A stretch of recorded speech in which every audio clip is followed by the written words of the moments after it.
Hola, vamos directos al grano con este análisis visual de la documentación. Hoy vamos a desmitificar, paso a paso, cómo se construye realmente un corte geológico. A veces vemos esos increíbles gráficos tridimensionales del subsuelo y, francamente, parecen magia pura, ¿verdad?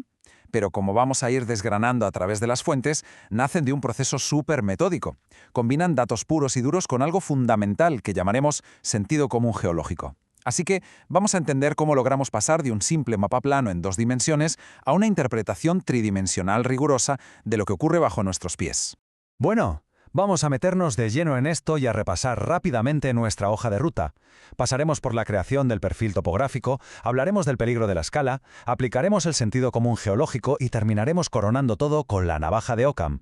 Sección 1. La creación del perfil topográfico. Básicamente cimentando los datos. Este es, sin duda, el paso más tangible, la base sobre la que se apoya absolutamente todo lo que viene después. Y aquí las fuentes insisten en una distinción vital. Un mapa topográfico es un modelo del terreno, no es la realidad en sí misma. Gran parte de los errores surgen precisamente de no entender esto. Lo fascinante es que existe una incertidumbre inherente en ese espacio en blanco entre dos curvas de nivel consecutivas. Literalmente, lo único que sabemos con certeza absoluta es que el terreno ahí en medio no es ni más alto ni más bajo que las curvas que lo encierran. Y oye, eso nos otorga una cierta permisividad, un pequeño margen de maniobra que nos va a venir genial para cuadrar la geometría más adelante. Entonces, ¿cómo bajamos todo esto a la práctica? Pues con una técnica que es súper táctica y directa.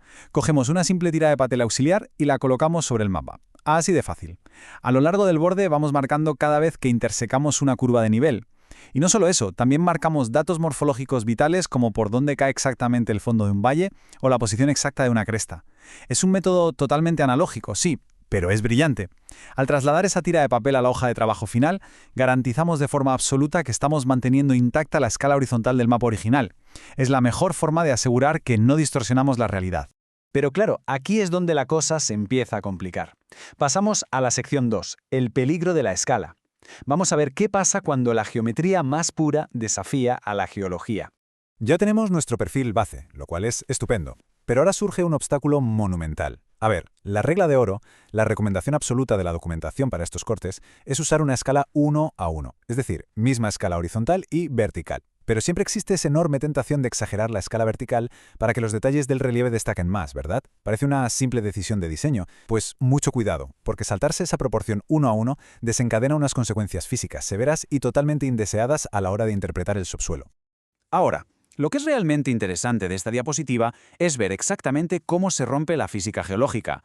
Si exageramos la vertical, pasan dos cosas de inmediato. Primero, el buzamiento, que es la inclinación de las capas, se dispara artificialmente. Segundo, el grosor o la potencia de las capas que tienen poca pendiente aumenta de una forma súper violenta. Las fuentes nos dan un ejemplo de libro para entender este absurdo. Imaginemos un pliegue asimétrico, con un flanco muy suave y otro flanco casi vertical. Al exagerar la escala, el lado suave parece tener unas capas inmensas, súper gruesas, mientras que el lado vertical parece finísimo. Así que terminamos dibujando algo que, aunque geométricamente cuadre bajo esas nuevas reglas, a nivel geológico es un auténtico disparate. Y esto, inevitablemente, nos lleva a plantearnos una pregunta retórica fundamental. Si no lo hemos visto directamente en el campo, ¿es realmente razonable dibujarlo? Esta simple reflexión es justo el puente que nos hace pasar del mero dibujo mecánico al verdadero arte interpretativo de la geología. Así entramos en la sección 3, el sentido común geológico, donde cada trazo que hacemos es una pura síntesis de información. Aquí hay que grabarse algo a fuego. En un corte geológico, la estética es completamente secundaria. Cada línea que se dibuja transmite información muy explícita. Y el primer error de novato, el gran clásico, es dibujar los pliegues con las charnelas en forma de pico extremadamente agudas. Dibujar eso es afirmar categóricamente que esos picos existen en esa zona. Y a ver, existir existen en la naturaleza, claro, pero son rarísimos. Si no hay pruebas de campo contundentes, el sentido común nos dicta que la interpretación estadísticamente más segura y correcta es dibujar charnelas redondeadas. Vamos con el segundo error típico, que es casi más peliagudo. Dibujar el techo y la base de un estrato sin que sean paralelos, a lo mejor por un simple descuido con el lápiz. Ojo con esto. La falta de paralelismo no es que quede feo en el papel. Si los estratos no son paralelos, estamos diciendo implícitamente que ahí ha habido una discordancia tremenda. Implica que la tierra se levantó, que hubo erosión o que se interrumpió la sedimentación. Altera por completo la historia geológica de la zona. Así que a menos que tengamos evidencias reales de eventos de esa magnitud, esos contactos tienen que ser estrictamente paralelos.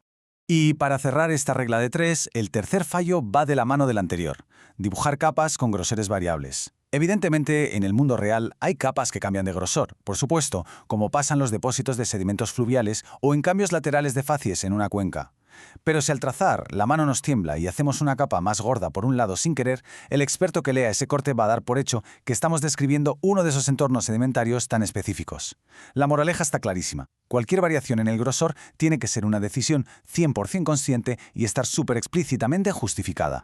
Pasemos a ver cómo todo esto que hemos ido construyendo nos lleva directamente a la sección 4, la navaja de Occam, la filosofía geológica definitiva. Todo lo que hemos analizado sobre la incertidumbre, las escalas y los trazos converge en este principio brillante para resolver dudas, la máxima de la navaja de Occam. La cita establece que el número de suposiciones introducidas para explicar algo no debe multiplicarse más allá de lo estrictamente necesario. Pensemos en ello un segundo.